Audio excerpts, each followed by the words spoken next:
Nearly 1,000 flights disrupted at LAX, and passengers are scrambling to understand their rights. But here's what airlines don't want you to know. They're legally required to help you during emergencies, whether it's wildfires in LA, hurricanes in Florida, or blizzards in Chicago.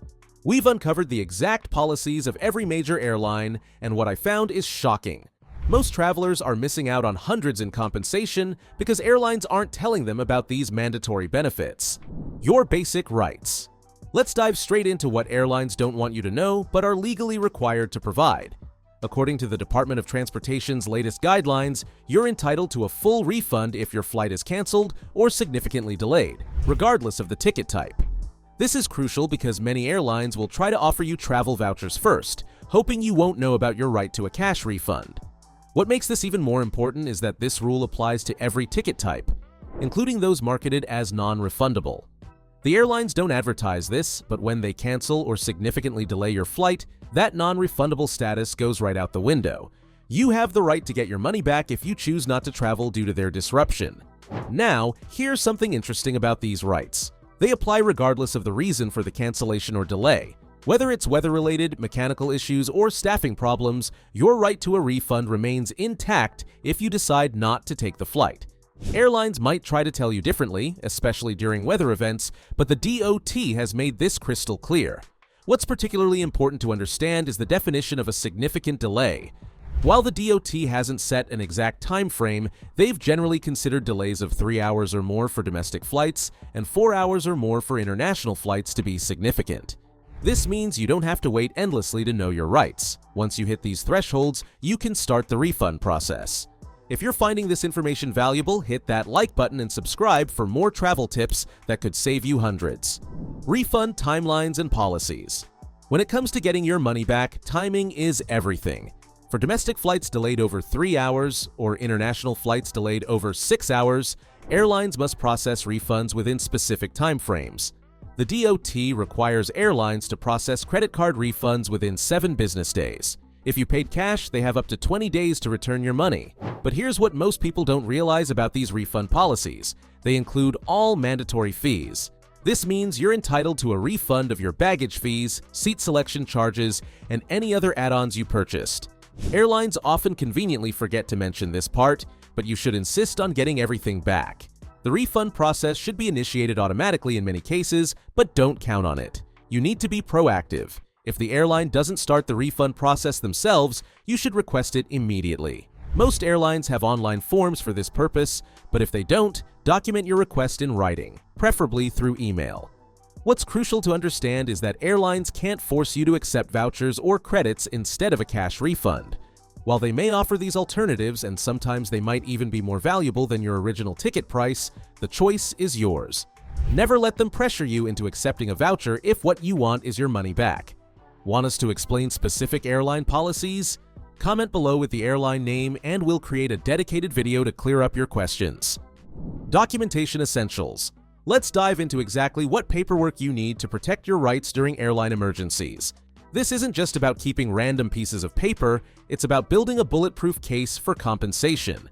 Your boarding pass is just the beginning, and honestly, most passengers miss crucial documentation that could make or break their claim. Start with your original booking confirmation.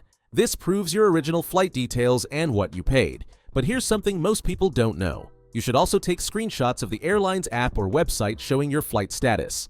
These updates often disappear after the fact, and they're gold when proving the length and cause of delays. Communication is crucial. Every time you talk to an airline representative, note their name, employee ID if possible, and what they told you. If they make any promises about compensation or accommodation, get it in writing. Many airlines use chat features in their apps. Save these conversations by taking screenshots. They have a habit of disappearing when you need them most. Photos and videos can be your best friends. Take pictures of airport departure boards showing delays or cancellations. If you're sent to a hotel, document its condition and keep all receipts, even for small expenses like toiletries or meals. Airlines often dispute these claims later, and visual evidence is hard to argue with. How to file claims. Let me walk you through exactly how to file your claim for maximum success. First, always start your claim while the disruption is happening. I'm talking about the moment the airline announces a significant delay or cancellation. This isn't just about being quick. It's about documenting everything in real time. Start with the airline's official channels. Most carriers now have dedicated sections in their apps or websites for disruption claims. Fill this out completely, but here's the key most people miss. Don't just explain what went wrong. Instead, specifically reference which airline policies or DOT regulations were violated. For example, if you're filing about a controllable delay, mention the airline's published commitments for such situations. Next, move on to backup documentation. This is where most claims fall apart. You need your original flight details, proof of the disruption, screenshots of the airline's app showing the delay or cancellation, and any receipts for expenses you incurred. But don't just dump these documents into your claim. Create a clear timeline of events, matching each expense or issue with the specific airline obligation that covers it. Now, let's talk about follow-up. Airlines have 7 business days to acknowledge your claim and 60 days to respond. Mark these deadlines on your calendar. If you don't hear back within these timeframes, escalate your claim to the Department of Transportation. The DOT has an online complaint system that often gets faster results than dealing with the airline directly. If you're dealing with expenses, be strategic about your submission. Group similar expenses together, all meal receipts in one category, hotel expenses in another. But submit them as individual line items. This makes it harder for airlines to reject your entire claim over one disputed charge. Remember, persistence pays off. If your initial claim is denied, don't give up.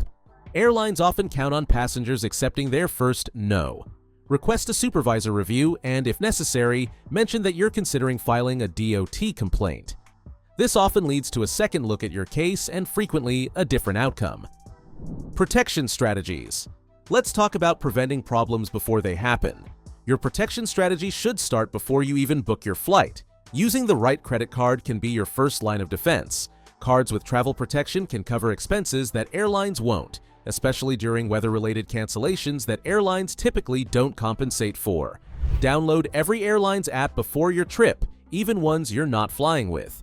Why? Because if your flight gets canceled, you might need to quickly book with another carrier. Having these apps ready can save crucial minutes when everyone's trying to rebook at once. Set up your payment information in advance too. Sign up for travel alerts from multiple sources, not just your airline.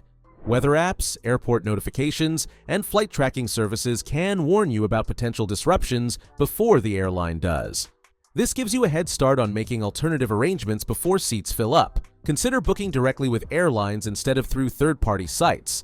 While you might save a few dollars booking through a travel site, dealing directly with the airline makes it much easier to handle disruptions. They're more likely to help when they have a direct relationship with you as a customer. Save this video for future emergencies and subscribe for more essential travel guides. Next video. We're traveling to Japan and cover 17 crucial mistakes people miss. You won't want to miss. Don't let airlines shortchange you during emergencies. If this video helped you understand your rights better, hit that like button and subscribe for more travel tips. Drop a comment about your worst flight delay experience. Safe travels, everyone!